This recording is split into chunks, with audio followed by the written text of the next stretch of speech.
తెలుగు శ్రోతలందరికీ నమస్కారం అండి. మన అలనాటి కథలు ఎవర్ గ్రీన్ స్టోరీస్ ఛానల్కి మీ అందరికీ స్వాగతం. శ్రీమతి మాలతి చందూర్ గారు రాసిన వైశాఖి అనే నవల చెప్పుకుంటున్నాము.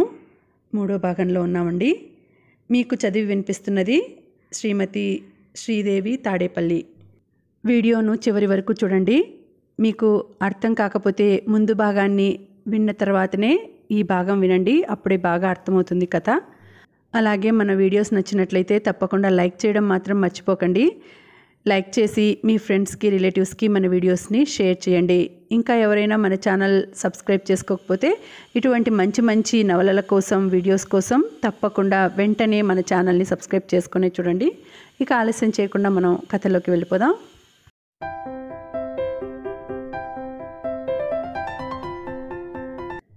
పదకొండు గంటల వేళ మరోసారి కట్లు కట్టింది. బ్యాండేజీకి కావలసిన సరంజామా అంతా గబగబా తయారు చేశాడు సుభాష్. ట్రైనింగ్ అయిన థియేటర్ సిస్టర్ లాగా. గాయం రాత్రంతా భయంకరంగా లేదు. జ్వరం 100 దాకా ఉంది. తగ్గుముఖం పడుతోంది. రాత్రి ఇంచుమించు డెలీరియంలో ఉన్న పేషెంటు కొద్దిగా కళ్ళు తెరిచాడు. తెరిచిన కళ్ళతో అటు ఇటు చూశాడు. నిరుపమ వంక లిప్తపాటు ఆశ్చర్యంగా చూసి సుభాష్ అని నీరసంగా పిలిచాడు, విని వినపడనట్లు. సుభాష్ ముందుకు వంగి రెడ్డి రెడ్డి అని పిలిచాడు నెమ్మదిగా. ఆ పిలుపు పేషెంట్కి వినిపించినట్లుంది. ఎక్కడున్నాను, ఏమైంది అడిగాడు నీరసంగా. కొద్దిగా దెబ్బ తగిలింది, జ్వరం వచ్చింది అన్నాడు సుభాష్. మన వాళ్ళంతా ఏరి అడిగాడు. సుభాష్ తలెత్తి నిరుపమ వంక చూశాడు. బహుశా వాళ్ళని గురించి తన ఎదుట చెప్పడం అతనికి ఇష్టం లేదు కాబోలు. నువ్వు పడుకో, ఈ కాస్త తాగు అంటూ బలవంతాన కాంప్లాన్ గొంతులో పోశాడు. తర్వాత మరో పెన్సిలిన్ ఇంజెక్షన్ ఇప్పించాడు నిరుపమ చేత. ఆ మధ్యాహ్నం 12ంటికి సత్తు క్యారియర్తో అన్నం వచ్చింది. అది ఎవరింటిలోంచి వచ్చిన భోజనం. గొడ్డు కారంగా ఉండి నిరుపమ తినలేకపోయింది. సుభాష్ శుభ్రంగా పెద్ద పెద్ద ముద్దలు చేసుకుని తినేశాడు అన్నమంతా. ఆ మధ్యాహ్నం 3 గంటల వేళ కాబోలు సింహాచలం పేపర్ తీసుకొచ్చి పడేశాడు. అది తెలుగు పేపరు. నిరుపమకి దినపత్రిక చదివే అలవాటు లేదు. అందులోనూ తెలుగు పత్రికలు అస్సలు చదవదు.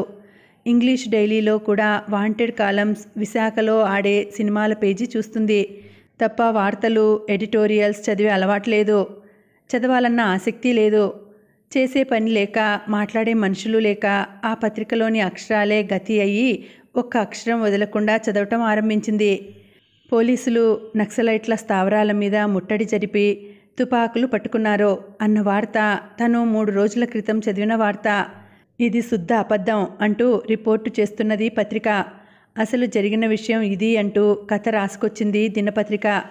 ఫారెస్ట్ గార్డు ఒకతను గిరిజన యువతి మీద కన్నేసి ఉన్నాడట. చాలా రోజులుగా ఆ గార్డు వెకిలి చేష్టలు గమనిస్తూ ఉన్న ఆ గిరిజన యువతి తన మొగుడితో చెప్పగా ఆ గిరిజనులు గార్డును తన్నటానికి వచ్చారట.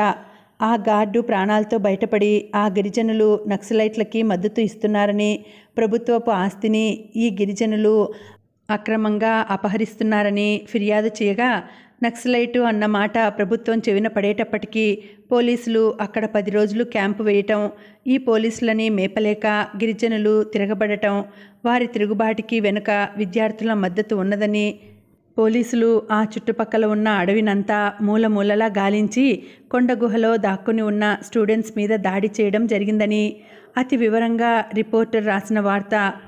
చిట్ట చివరికి ఆ రిపోర్టరు గిరిజన పల్లిలోని మనిషిని ప్రత్యక్షంగా కలుసుకొని మాట్లాడిన సమాచారం కూడా పొందుపరచబడి ఉంది. ఆ రిపోర్టు గిరిజనులతో జరిగిన ఇంటర్వ్యూలు, వారి అభిప్రాయాలు చదువుతున్నప్పుడు నిరుపమకి అనిపించింది, ఈ గిరిజనులు నక్సలైట్స్ని చూసి భయపడటం లేదు, ఫారెస్ట్ గార్డ్స్ని, పోలీసుల్ని చూసి భయపడుతున్నారు అని. నిరుపమ మళ్ళీ మళ్ళీ చదివింది. రిపోర్టర్ రాసిన కథనాన్ని చదివి అలా ఆలోచిస్తూ కూర్చుండిపోయింది. ఆమె కళ్ళకి క్రితం రోజు రాత్రి వర్షం, ఆ వర్షంలో వీళ్ళు తనని బలవంతాన ఎత్తుకురావటం మళ్ళీ మళ్ళీ సినిమాలోని దృశ్యాల్లా కనిపిస్తున్నాయి. తనని ఎత్తుకొచ్చారు. ఆ తర్వాత హింసించలేదు, అవమానించలేదు. తన వయసు పైన కానీ, తన వ్యక్తిత్వం మీద కానీ దాడి చేయలేదు. ఒక ప్రయోజనం కోసం తనని ఎత్తుకొచ్చారు. ఆ తర్వాత చాలా మర్యాదగా తను స్త్రీ అన్న విషయమే గమనించక అసలు అది గణనలోకి తీసుకోనట్లు ప్రవర్తిస్తున్నారు. అటువంటి వీరు ఆ గిరిజనులని ఆదుకోవటంలో, వారికి న్యాయం చేయాలని బాధపడటంలో ఒక ప్రయోజనం ఉందా? వీరు సలిపే ఈ పోరాటం వెనుక ఏముంది? అందులో వ్యక్తి ప్రయోజనం, స్వార్థ చింతన ఉందా? అంతవరకు నిరుపమకి గిరిజనుల గురించి కానీ వారి సమస్యల గురించి కానీ ఆలోచించే అవసరం రాలేదు. విశాఖపట్నంలో ఉన్న గిరిజన సంక్షేమ కేంద్రంలో అమ్మే ఫారెస్ట్ ప్రోడక్ట్స్, తేనె సీసా కొనుక్కునేందుకు తన ఫ్రెండ్స్తో వెళ్తూ ఉండేది అప్పుడప్పుడు. ఆ మధ్య ఎవరో మంచి గంధం చెక్క కావాలంటే వెంట వెళ్ళింది కూడా ఆ కేంద్రానికి. అంతే తప్ప గిరిజనుల గురించి ఆమెకి ఏమీ తెలియదు. అసలు విశాఖ చుట్టుపట్ల ఇటువంటి కొండ ప్రాంతాలు ఉన్నాయి, అడవులు ఉన్నాయి, వాటిల్లో గిరిజనులు అనేక అడవి తెగలున్నాయి, ఇలాంటివి తెలియదు. తెలుసుకోవాలన్న ప్రయత్నము చేయలేదు. రెడ్డి అని పిలువబడిన పేషెంటు మూలుగుతున్నాడు. గబాలున పేపర్ పక్కన పడేసి లేచింది నిరుపమ. లేచి అతని పక్కకెళ్ళి కూర్చుంది మోకాళ్ల మీద. నాలికతో పెదాలు తడుపుకోపోతున్నాడు. చాలా నీరసంగా ఉన్న కంఠంతో దాహం అన్నాడు. పక్కన మగ్గులో ఉన్న చన్నీళ్లలో ఇంత కాంప్లాన్ కలిపి చెంచాతో పోసింది. నెమ్మదిగా గుటక వేశాడు పేషెంటు. అతనికి కొద్దిగా చెమట పడుతున్నది. జ్వరం తగ్గుతోందన్నమాట. అరకప్పు దాకా కాంప్లాన్ తాగి నిస్త్రానంగా కళ్ళు మూసుకున్నాడు. నిరుపమ పేషెంటు పక్క నుంచి లేచి గోడకి ఆనుకొని కూర్చుంది. ఆమె బుర్ర తేనె తుట్టెలా ఉంది. అందులో రకరకాల ప్రశ్నలు, ఏవో సందేహాలు. అసలు నక్సలైట్స్ అంటే ఎవరు? వాళ్ళేం చేస్తారు? గిరిజనులు అంటే పూసలు వేసుకుని తిరిగే పూసలవాళ్ళ? గోచీలు పెట్టుకొని చచ్చిపోయిన ముంగీసల్ని అమ్మేవాళ్ళు ఈ గిరిజనులు ఒకటేనా? నిరుపమ వైజాగ్ వస్తుంటే ప్రతిసారి రైల్లో చచ్చిపోయిన ముంగీసల పొట్టలో దూది కూరి అవి టేబుల్ మీద పెట్టుకునే ఆర్ట్ పీసెస్గా అమ్ముతుంటే వాటిని కంపార్ట్మెంట్లో స్త్రీలు కొనుక్కోవడం చాలాసార్లు చూసింది. ఆ చచ్చిన జంతువులని టేబుల్ మీద ఎలా పెట్టుకుంటారో, వాటిల్లో కళ ఎక్కడుందో. అడవిలో స్వేచ్ఛగా తిరిగే ముంగీసల్ని ఈ అడవి మనుషులు ఒడుపుగా పట్టుకొని చంపి ఈ బొమ్మలు చేస్తారో, వాటిని అమ్ముతారో. అలా అమానుషంగా జంతువులని వేటాడి చంపే ఈ అడవి జాతి వారంటే నిరుపమకి కోపంగా ఉండేది. నెమలి ఈకలు, పాము చర్మాలు అమ్మే వీళ్ళు అమాయకులు, క్రూరులు, దుష్టులును. అటువంటప్పుడు ఈ గిరిజనులు అమాయకులని, వీళ్ళని నాగరికులు తమ స్వార్థం కోసం ఉపయోగించుకుంటున్నారని ఈ పత్రిక రాస్తున్నది. మన్యం అంటూ పేర వాడిన ఈ మన్యం ప్రాంతం ఎక్కడుంది? యూనివర్సిటీ, హార్బర్, మెడికల్ కాలేజీ ఇంత ఆధునికంగా ఉన్న విశాఖ చుట్టుపట్ల ఇన్ని సంఘటనలు జరుగుతున్నాయా? రాత్రి అయింది. సింహాచలం అన్నం తీసుకొచ్చాడో, తిన్నారో. సుభాష్ బుడ్డీ దీపం కాంతిలో ఏదో చదువుకుంటున్నాడో. అతను అడిగిన దానికి అది కూడా అవసరం అనిపిస్తే తప్ప జవాబు ఇవ్వడు. ఆ ఇచ్చే జవాబు అతి క్లుప్తంగా ఉంటుంది. ఈ సుభాష్ని చూస్తే నిరుపమకి తన క్లాస్మేట్స్తో ఇతన్ని పోల్చి చూడడం అలవాటైపోతున్నది. తమ సెట్లో 15 మంది లేడీ స్టూడెంట్స్ ఉన్నారు. ఒక్క క్షణం నిశ్శబ్దంగా ఉండలేరు. ఎప్పుడూ ఏదో మాటలు, అల్లరి, నవ్వులు, ఉత్సాహం. ఈ లోకంలో సినిమాలు, కబుర్లు తప్ప ఇంకేమీ లేవన్న సంతోషం. అటువంటిది ఈ 25 ఏళ్ల యువకుడు ఇంత నిశ్శబ్దంగా ఎప్పుడూ ఏదో చదువుతూ ఎలా ఉండగలుగుతున్నాడు? మనిషి ఇంత నిశ్శబ్దంగా ఉండగలడా? అందులోనూ ఒక యువకుడు. నిరుపమకి తను ఏదో కలలో బ్రతుకుతున్నట్లుగా ఉంది. కోడిగుడ్డు దీపకాంతితో తలవంచుకు చదువుకుంటున్న సుభాష్ ఆ మూలగా గడ్డి పరుపు మీద రెడ్డి అని పిలువబడే రోగి. ఈ మూల చాప మీద తను. నిన్న ఈ పాటికి తాను ఎక్కడుంది? అసలు ఇలాంటి విచిత్ర పరిస్థితుల్లో ఇరుక్కుంటానని కలలో కూడా ఊహించలేకపోయింది. క్రితం రోజు కురిసిన వర్షపు నీరులో కప్పలు హడావిడిగా విందులు చేసుకుంటున్నాయి. కీచురాళ్ళు గుర్రుమని అరుస్తున్నాయి. పైన గిరగిరా గబ్బెలం కాబోలు తిరుగుతూ ఉంది. నిరుపమకి కన్ను మూతపడటం లేదు. శ్యామలకి తన ఉత్తరం అంది ఉంటుందా? తను బట్టలేం తీసుకెళ్లకుండా ప్రయాణం అయ్యానంటే శ్యామల నమ్ముతుందా? నమ్మకేం చేస్తుంది? హాస్టల్లో లేదు, రూమ్లో లేదు, ఊరికెడుతున్నానని కార్డు, తన స్వహస్తంతో రాసిన కార్డు చేతికి అందినప్పుడు నమ్మకుండా ఎందుకుంటుంది? ఒకవేళ తన తండ్రి విశాఖపట్నం వస్తేనో? ఎందుకొస్తాడు? పోయిన వారమేగా డబ్బు తీసుకొచ్చి ఇచ్చింది. 3 రోజులు గడిచాయి. 2 రాత్రులు 3 పగళ్ళు గడిచాయి. తాని ఇంటికి వచ్చి ఈ గది మూల రోగి నిశ్శబ్దంగా ఉన్న సుభాష్ గంట కొట్టినట్లు జైలర్లాగా వేళ వేళకి టీ భోజనం తీసుకువచ్చే సింహాచలం తను ఈ ఇంటి పరిసరాలకి వచ్చి 65 గంటలైందా? ఒక్కసారి గదిలోంచి కదలాలనిపించింది. క్రితం రోజు మధ్యాహ్నం వేళ ఎక్కడో స్త్రీ కంఠం ఎవరో మాట్లాడుతున్నట్టు లీలగా శబ్దం చెవిన పడింది. గది తలుపు తీసింది. సుభాష్ వద్దనలేదు. ముందు గది, అది పెద్ద హాలుగా ఉంది. విరిగిపోయిన కుర్చీలు బల్లలు ఒక మూల కుప్పగా పడి ఉన్నాయి. పైకి చూసింది. ఎత్తుగా ఉన్న పైకప్పులోంచి వేలాడుతున్న గాజు బుడ్లు. బహుశా అందులో దీపాలు వెలిగించుకునేవారేమో. ఆ హాలు దాటుకుని సగం విరిగిన తలుపుతో సహా ముందు డాబాలోకి వచ్చింది. 2వ అంతస్తుకి 4 వైపులా వెడల్పాటి వరండా. ఆ వరండాకి ఆనుకుని కర్రతో కట్టిన పారపెట్ వాల్ గిలకల్లా ఉన్నాయి. కర్ర ఊచలు. అక్కడే నిల్చుని చూసింది. ఎక్కడా మనుష్య సంచారం లేదు. చుట్టూ చిక్కగా అల్లుకుని ఉన్న చెట్లు. ఏం చెట్లు అని చూసింది పరిశీలనగా. చింత చెట్లు కాబోలు. పైనుంచి కొడవల్లాగా వేలాడుతున్నాయి చింతకాయలు. కాస్త దూరాన చిన్న ఇల్లు పాడుబడ్డట్టుగా ఉంది. ఆ ఇంట్లో మనుషులున్న అలికిడి. ఇంటి ముందున్న వాకిల్లో అల్యూమినియం క్యారియరు. బహుశా అది సింహాచలం ఉండే ఇల్లు కాబోలనుకుంది నిరుపమ. ఆ ఇంటి లోపల నుంచి మధ్య వయసు స్త్రీ బయటకొచ్చి క్యారియర్ కడుగుతోంది. వెనుకనే సింహాచలం బకెట్ పుచ్చుకొని ఎడంవైపుగా వెళ్ళబోతున్నాడు. అటువైపు ఏముంది? పరీక్షగా చూసింది. నుయ్యి, నూతిపైన గిలక. అలా చూస్తూ ఎంతసేపు నిల్చున్నదో తనకే తెలియదు. బయటకి వెళ్ళిపోతే, ఇలా నడిచి వెళ్ళిపోతే, పారిపోతే? ఎందుకు పారిపోవాలి? మొదటి రోజు తనని నిర్బంధించి తీసుకొచ్చారు తప్ప మళ్ళీ అమర్యాదగా ప్రవర్తించలేదు. రోగికి నయం చేసేందుకు తనని తీసుకొచ్చారు. నయం అయ్యాక వెళ్ళిపోవచ్చు. తను వెళ్ళబోతే సుభాష్ తుపాకీ పేలిస్తే ఎలా వెడుతుంది? తన హ్యాండ్ బ్యాగ్ ఎక్కడ పోయిందో, ఎవరు తీసుకున్నారో, డబ్బులేవి? వెనకాల నీడ. గబుక్కున వెనక్కి తిరిగింది. రెడ్డి లేచాడు. సుభాష్ మామూలుగా అన్నాడు, తన మనసులోని ఆలోచనలు పసిగట్టినట్లు. లోపలికి నడిచింది. అంతకి 3 రోజుల క్రితం ఆ అర్ధరాత్రి వేళ ఎర్రగా కందినట్లు కనిపించిన రెడ్డి ముఖం ఆ 10 గంటల వేళ తేటగా ఉంది. మనిషి తెల్లగా పాలిపోయినట్లుగా ఉన్నాడు. పెరిగిన గడ్డం చెంపల్లోని లోతుని కప్పేసింది. లోపలికొచ్చి పక్కన కూర్చుని పల్సు చూసింది. మామూలుగా ఉంది. జ్వరం తగ్గింది. నీరసంగా ఉంది అన్నాడు చాలా నెమ్మదిగా. కాంప్లాన్ తాగుతారా? వద్దు. గంజి? తల ఊపాడు తాగుతానన్నట్లు. 5 నిమిషాల్లో సింహాచలం జావ కాచి తీసుకొచ్చాడు. ఒక ఆకులో నిమ్మకాయ ముక్క, కడిగిన ఊరగాయ ముక్క తీసుకొచ్చాడు. నెమ్మదిగా లేవదీసి గంజి తాగించింది. మధ్య మధ్య నిమ్మకాయ నంజుకుంటూ తాగేసి కళ్ళు మూసుకుని పడుకున్నాడు.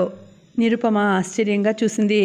ఇంచుమించు బెంచెడు గంజి గబగబా తాగేస్తుంటే. అయితే ఆ తాగే విధం ఇష్టం ఉండి కాదు, తాగాలి అన్న పట్టుదల. రుచులతో సంబంధం లేని తీవ్రమైన శక్తి కూడదీసుకొని తాగాడు. నిరుపమకి ఈ మనుషుల్ని చూస్తే విచిత్రంగా ఉంది. ప్రతి పనిలో ఒక లక్ష్యం. అతి తక్కువ మాట్లాడటం, సాధ్యమైనంత వరకు ఇతరులపై ఆధారపడకుండా గడుపుకోవడం. ఆ గదిలోంచి కదలకుండా అక్కడ ఉండి కూడా పరిసరాలతో ప్రమేయం లేనట్లు చదువుకుంటూ సుభాష్ ఎలా కాలం గడపగలుగుతున్నాడు? సుభాష్ పిలిచింది. ఆ మధ్యాహ్నం ఎలాగైనా అతన్ని మాటల్లోకి లాగాలని. తల ఎత్తి చూశాడు. ఏమిటి అన్నట్లు. నీకు అమ్మా నాన్న ఎవరు లేరా? లేరు అన్నట్లు తల ఊపాడు. ఏ కాలేజీలో చదివావు? అడిగింది. అతను జవాబు చెప్పలేదు. నువ్వు చదువుతున్న పుస్తకంలోంచి తలెత్తి చూశాడు. వీళ్ళల్లో ఎలా చేరావు? మీరు ఏదో అడగబోయింది. కానీ సుభాష్ తల వంచుకొని పుస్తకం చదవటంలో పడిపోయాడు. నేనిక్కడి నుంచి వెళ్ళిపోవాలి. పంపుతాం. ఎప్పుడు? వాళ్ళు వచ్చాక, రెడ్డికి నయం అయ్యాక. జ్వరం తగ్గిందిగా? గాయం నయం కావాలి. అక్కడ కూర్చోవటం ఇష్టం లేనట్లు పుస్తకం తీసుకుని ముందు గదిలోకి వెళ్ళిపోయాడు. అంత క్రితం రోజున నిరుపమ సుభాష్ చదివే పుస్తకం ఏమిటి అని కుతూహలంతో చూసింది. కమ్యూనిజం ఏ స్టడీ. ఎవరో ఫారినర్ రాసిన పుస్తకం. అది తెరిచి 4 వాక్యాలు చదవబోయింది. ఒక్క వాక్యం కూడా బుర్రలోకి పోలేదు. ఇంగ్లీష్ వాక్యాలే అయినా వాటి భావం తనకి కొద్దిగా కూడా అర్థం అవ్వలేదు. ఆ సాయంత్రం 4 వేళ రెడ్డి తమతో పాటు టీ తాగాడు. టీలో బన్ ముక్కలు నానబెట్టి ఇమ్మన్నాడు. మెత్తగా ఉన్న బన్ ముక్కను నెమ్మదిగా నములుతూ తింటున్నాడు. ఆ పక్కనే క్రింద కూర్చున్న నిరుపమ ఆశ్చర్యంగా చూస్తూ ఉంది. పొద్దుట 10కి జావ తాగాడు. ఇప్పుడు మళ్ళీ బన్ తింటున్నాడు. ఆ తింటంలో త్వరగా బలం పట్టాలన్న ఆతృత. రేపొద్దున మిమ్మల్ని కూర్చోపెడతాను అంది నిరుపమ ఏదో ఒకటి మాట్లాడాలని. కాస్త బలం వచ్చింది, మీరు పట్టుకుంటే కూర్చోగలను అన్నాడు రెడ్డి. కాలు నొప్పిగా లేదా? ఉంది, అదే పోతుంది. సుభాష్ని పిలవండి. వెనకాల పట్టుకొని పరుపు చూపెడితే ఆనుకొని కూర్చుంటాను అన్నాడు రెడ్డి. సుభాష్ పిలవకుండానే వచ్చేశాడు. ముందు గదిలోంచి తలకాయ నెమ్మదిగా ఎత్తి వీపు కింద ఉన్న పరుపు మెల్లగా చుడుతూ ఎత్తుగా బాలీసులా అమర్చాడు. రెడ్డి పరుపు కానుకొని కూర్చున్నాడు. ఎలా ఉంది? బాగుంది, నొప్పి లేదు అన్నాడు.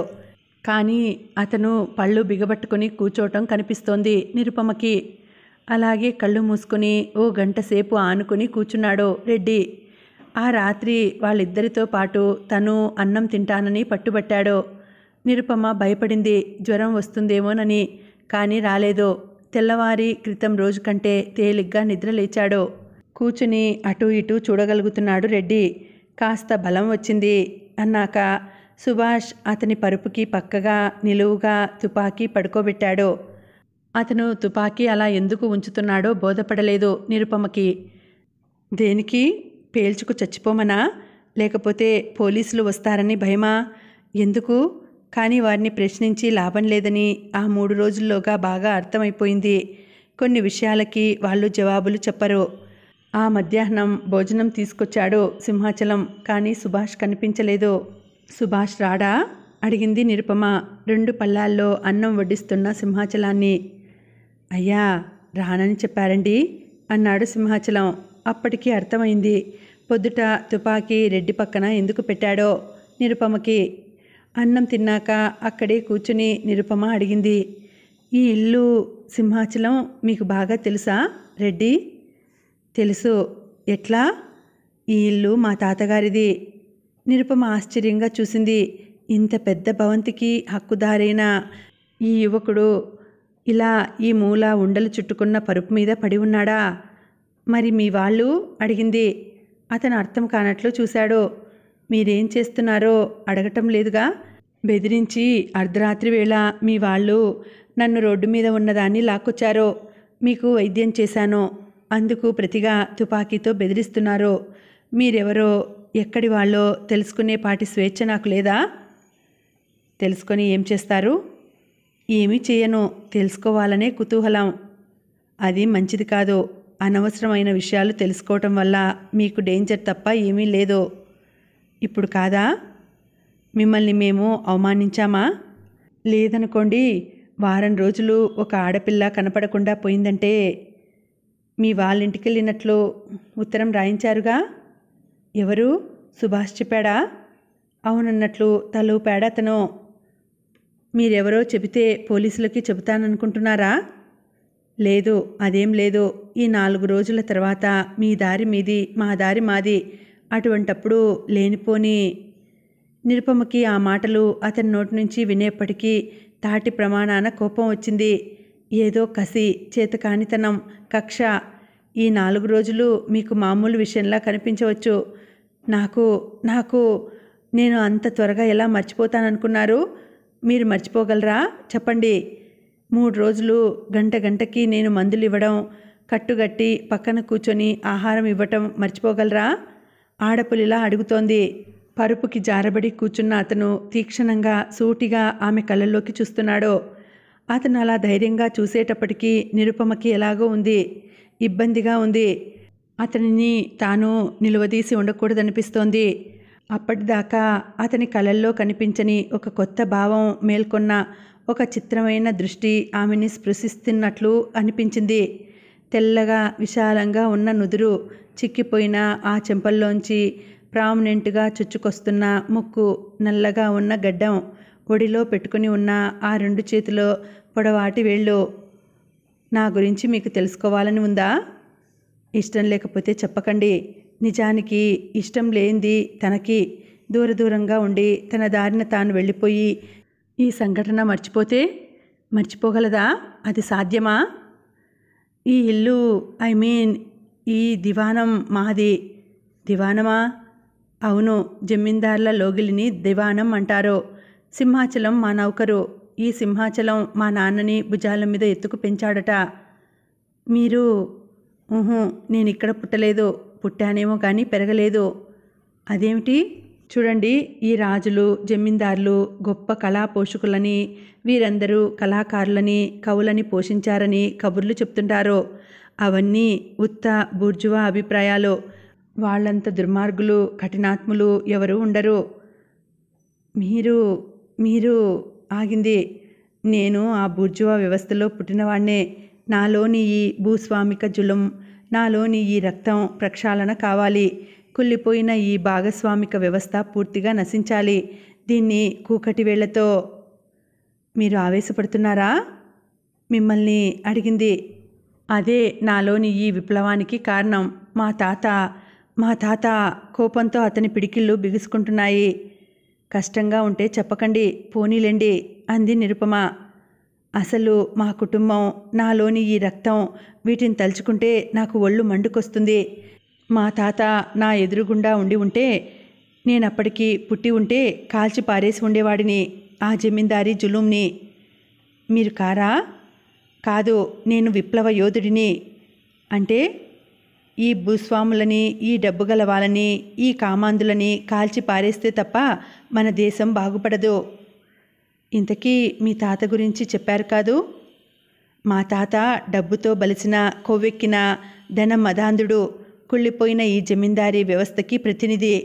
ఈ పదాలు నిరుపమ కొత్తగా నిఘంటువులోని కఠిన పదాల్లాగా అర్థం కావటం లేదు. కానీ అప్పుడప్పుడు తెలుగు సినిమాల్లో ఈ మాటలు వినిపిస్తూ ఉంటాయి. అదేనా ఇతను వాడుతున్న పదజాలం? పతనమైపోతున్న జమీందారీ జులుంకి మా తాత ఒక ఎగ్జాంపుల్. ఆ రోజుల్లో మా అవ్వని తీసుకొచ్చి ఇక్కడుంచాడు. ఎందుకు? మా అవ్వ మంచి సంగీత విద్వాంసురాలు, చాలా అందగత్తే. ఆ రోజుల్లో గ్రామఫోన్లో 2 రికార్డులు కూడా ఇచ్చింది. చాలా గొప్పగా పాడేది. అలా హాయిగా పాటలు పాడే కళాకారిణిని మా తాత రెక్కలు విరిచి ఈ బంగారు పంజరంలో బంధించాడు. ఎత్తుకొచ్చారా? అప్పటికే 2 పెళ్ళాలుంటే చాలలేదు. లెక్కలేనంత మంది ముండలు. 2 పెళ్ళాలు ఇంతమంది ఉంటే చాలేదట. ఒళ్ళు బలిసి మా అవ్వను పెళ్లి చేసుకున్నాడు. ఆవిడ ఒప్పుకున్నారా? 60 ఏళ్ల క్రితం. ఒప్పుకునేదేమిటి? తల్లిదండ్రులకి డబ్బులిస్తే చాలు, పిల్లల్ని అమ్ముకునేవారు. అటువంటి పెట్టుబడిదారీ వ్యవస్థలోంచి వచ్చాం మనం. ఈ దేశం బాగుపడదు. తర్వాత ఏముంది, మామూలు కథే. అందంగా ఉంటుంది, చక్కగా పాడుతుంది అని మోహించి పెళ్లి చేసుకుని, తీరా పెళ్ళి అయ్యాక పరదాలో ఉండాలి, గొంతు విప్పి పాడకూడదు అని మా అవ్వని తన జమీకి దూరంగా ఈ ఇంట్లో ఒక్కదాన్ని ఉంచారట. ఆయన పాడించుకుని వినేవారా? ఎద్దుకు అటుకుల రుచి ఏం తెలుస్తుంది? పెట్టుబడి ఉంది. అవ్వను కొనుక్కున్నాడు. గొప్ప కోసం పెళ్లి చేసుకున్నాడు. ఆయనకి ఆవిడ అందం కాదు, పాట కాదు కావాల్సింది, ఆవిడ శరీరం. ఇక్కడ ఈ ఇంట్లో చుట్టూ నౌకర్లని పెట్టి 15 ఏళ్ళు బందికానాలో ఉంచారట. తర్వాత మా అవ్వ పిచ్చిదైపోయింది, గొంతు మూగపోయింది. ఆఖరికి మగ నౌకరుతో కూడా మాట్లాడకూడదు. నెలకో 2 నెలలకో మా తాత ఇక్కడికొచ్చి ఒకరోజు జల్సా చేసి పోయేవాడట. నిరుపమకి అతని మాటలు చెవుల్లోకి పోవటం లేదు. 60 ఏళ్ల క్రితం ఈ ప్రాంతం ఎలా ఉండేది ఊహించుకుంటూ ఉంది. ఇంతకంటే చెట్లు దట్టంగా ఉండి ఉంటాయి, మనుషులు తక్కువగానే ఉండి ఉంటారు. పెట్రోమాక్స్ లైట్లు పెట్టి మొగ పురుగు రాకుండా కాపలా కాసేవారట. దేనికి? మా అవ్వ పాట కచేరీ విన్నవాళ్ళు పెళ్లి కాక మునుపు ఆమెకున్న ఫాలోయింగ్ వచ్చేస్తారేమోనని. వచ్చారా? ఎవరో ఒక సంఘం వాళ్ళు నాటకంలో వేషం వేయమని అడగడానికని వచ్చారట. అవ్వ వెయ్యను అని తిప్పి పంపింది. అయినా మా తాతకి భయం, తమ జమీందారీ ప్రతిష్ట ఎక్కడ చెడిపోతుందోనని. తను ముండల ముఠాకోరు అయినా పర్వాలేదు, చెడతాగినా పర్వాలేదు, రోగాలతో ఒళ్ళు కుళ్ళిపోయి అప్పులతో మునిగిపోయినా ప్రతిష్టకు భంగం కాదు. పెళ్ళాం కంఠం విప్పి పాడితే, ప్రపంచం వంక చూస్తే, మాట్లాడితే తప్పు. అది మన బూర్జువా తత్వం. మీరిక్కడ పుట్టలేదుగా? లేదు, మా తాత చచ్చిపోయాక అవ్వ మా నాన్నని తీసుకుని ఇక్కడి నుండి బయటపడింది. మరి ఆస్తో? అంతా అప్పుల పాలయ్యి ఈ ఒక్క ఇల్లే మా వాటాకు వచ్చింది. నా చిన్నతనంలో వేసంగికి ఇక్కడికి వస్తుండేవాళ్ళం. మా అమ్మ నాన్న ఎక్కడున్నారు? చచ్చిపోయారు. సారీ, అడిగి ఉండకూడదు. వారు ప్రయాణం చేస్తున్న కారుని లారీ గుద్దేసి ఇద్దరూ ఒకేసారి చనిపోయారు. ఎన్నాళ్ళైంది? నా 10వ ఏట. మరి మా అవ్వ మద్రాసులో ఉంది. అక్కడే పెరిగి చదువుకున్నాను. మీ అవ్వ ఎక్కడున్నారు? మద్రాసులో. ఏ ప్రాంతానా? అతను జవాబు చెప్పలేదు. ఇష్టం లేక వాళ్ళు కొన్ని ప్రశ్నలకు జవాబు చెప్పరని తనకి తెలుసు. అయినా కుతూహలం ఆపుకోకుండా ఉంది. మీ గురించి పోలీసులకు రాస్తానని భయమా? అడిగింది రెచ్చగొడుతూ. అలాంటిదేం లేదులేండి.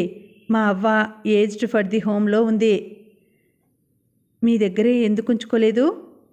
నేను ఒక లక్ష్య సాధన కోసం ఉద్యమంలో తిరుగుతుంటాను.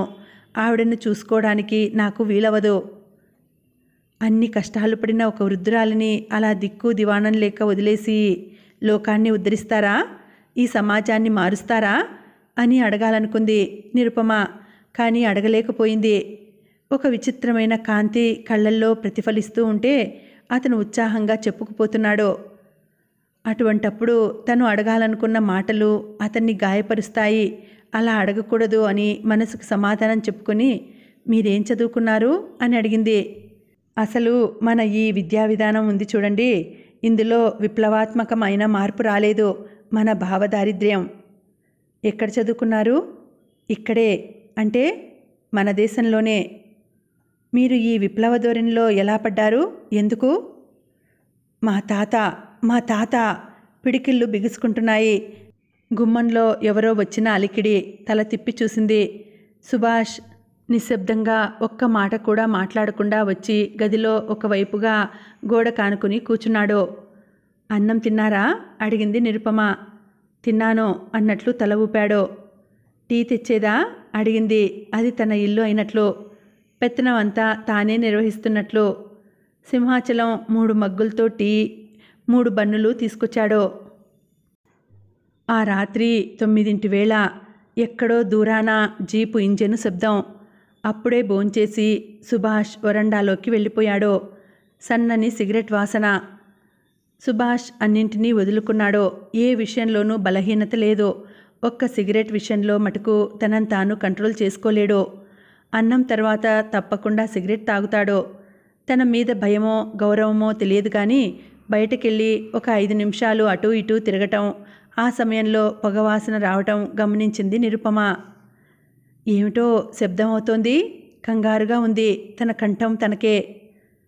మన వాళ్ళు వస్తున్నారేమో అన్నాడు రెడ్డి చాలా తాపీగా. మొదటి రోజు ఇక్కడి నిశ్శబ్దాన్ని చూసి భయపడింది. ఈరోజు ఇంజను శబ్దం చూసి భయపడుతోంది. నిజానికి దేన్ని చూసి తను భయపడుతోంది? మామూలుకు ఏమాత్రం భిన్నంగా ఉన్న మనిషి భయానికి లోనవుతాడు కాబోలు. ఎందుకు? అడిగింది నిరుపమ. రెడ్డి విననట్లు ఊరుకున్నాడు. నిరుపమకి మళ్ళీ కోపంగా ఉంది. వీళ్ళు తనని విడిగా వేరుగా ఎందుకు చూస్తున్నారు? తన మీద నమ్మకం లేదా? తనకి వీళ్ళ మీద నమ్మకం ఉన్నప్పుడు వాళ్ళకి ఆగిపోయింది. తనని తానే ప్రశ్నించుకుంటూ, తనకి నమ్మకం ఉండడం చేత ఇక్కడ ఉందా, లేక గత్యంతరం లేక పడి ఉందా? రెడ్డి రెప్పలార్పకుండా ఆమె వంక చూస్తున్నాడు. మిమ్మల్ని నమ్మొచ్చో లేదో అన్నది మీ మీద ఆధారపడి ఉంది. అంటే మీరు బయట ప్రపంచంలోకి వెళ్ళాక ఎలా ప్రవర్తిస్తారు, ఏం చేస్తారు అన్నదాన్ని బట్టి. ఏం చేస్తాను? పోలీసులకు చెప్తాననుకున్నారా? మీరు చెప్పినా పర్వాలేదు. వాళ్ళు వచ్చేసరికి మేము ఇక్కడ ఉండం. ఎక్కడుంటారు? అతను జవాబు చెప్పలేదు. మీరెవరూ మళ్ళీ కనిపించరా? అడిగింది. కనిపించం. మీ దారి వేరు, మా దారి వేరు. మీరు కూడా? అడిగింది నిరుపమ అతని చెయ్యిని తన అరచేతిలోకి తీసుకుంటూ. అతను చెయ్యి వెనక్కు తీసుకోలేదు. ఆమె అరచేతిలో తన చేతిని అలాగే ఉంచి ఆమె కళ్ళల్లోకి సూటిగా చూస్తున్నాడు. నిరుపమ తన తొందరపాటుకి కాస్త తడబడి చెయ్యి వెనక్కి లాక్కోబోయింది. అతను వదల్లేదు. గుప్పెడు మూసినట్లు తన పొడవాటి వేళ్లతో ఆమె అరచేతిని మూశాడు. కొన్ని క్షణాల పాటు నిశ్శబ్దం. ఆ నిశ్శబ్దంలో ఎన్నో భావవీచికలు. మీ గురించి దాచగల శక్తి మీకుందా? అడిగాడు అతను. అంటే ఒకవేళ పోలీసులు కానీ మరెవరైనా మిమ్మల్ని ఇబ్బంది పెడితే నిలవదీస్తే? అడిగాడు. అటువంటివి జరుగుతాయా? అది మామూలే. పల్లెల్లో ఆడవాళ్ళని పిల్లల్ని పోలీసులు చితకబాదిన ఉదంతాలున్నాయి. మాకు అన్నం పెట్టినందుకు ఒక ముసలివాడి కాళ్ళు విరగ్గొట్టారు. ఎవరు? భయం భయంగా అడిగింది. పోలీసులు. దేనికి? స్టూడెంట్స్కి మద్దతు ఇస్తున్నారని, విప్లవం ప్రోత్సహిస్తున్నారని పల్లెనంతా చావగొట్టారు. వారు చెప్పారా? చెప్పలేదు. ఎందుకని? మేము నిజంగా వారి మేలు కోరి చదువు, ఇల్లు, భద్రత అన్నీ వదులుకొచ్చామని, మా విప్లవంతో పాటు వారి జీవితాలు బాగుపడతాయని వారికి తెలుసు. బాగుపడతాయా? తప్పకుండా. ఈ వ్యవస్థ, ఈ సంఘం, ఈ పద్ధతులు ఇవన్నీ సమూలంగా పీకి పారేయాలి. విప్లవం రావాలి. మా ఉద్యమం ద్వారా తప్ప అది రాదు. అంది నిరుపమ. అతనేం చెబుతున్నాడో, ఆ ఉద్యమం ఎటువంటిదో తనకు అంతుపట్టకుండా ఉంది. మళ్ళీ రెట్టించింది. మీరు మళ్ళీ కనపడరా? అది శక్తి మీద ఆధారపడి ఉంది. ఈ 4 రోజులు ఏం జరిగిందో ఎవరికి, ఆఖరికి మీ రూమ్మేట్కు కూడా చెప్పకుండా ఉండగలరా? చెప్పక్కర్లేదుగా. నేను మా నాన్నగారి దగ్గరికి వెళ్ళాననుకుంటుంది. ఒకవేళ మీ ఫాదర్ మీరు రాలేదు అని అంటే? అందుకే ఆలోచించుకోమని చెప్తున్నాను. ఎవరేమైనా మా ఆదర్శాలకి కట్టుబడి ఉండగలవా? ఎలా? ఈ జరిగింది ఎవరికీ చెప్పకుండా ఉండగలిగితే, ఎన్ని ఇబ్బందులు వచ్చినా మా ఉనికి చెప్పకుండా ఉండగలిగితే? పోలీసులు కంగారుతో అరిచెయ్యి తడిగా ఉంది. అంతదాకా రాకపోవచ్చు. మీ గురించి నమ్మకం కుదిరితే, మీరు ఎవ్వరికీ మా విషయం గురించి చెప్పలేదని రుజువైతే నేనే మిమ్మల్ని వెతుక్కుంటూ వస్తాను. ఎట్లా? కాలేజీకా? నా రూమ్కా? చెప్పను.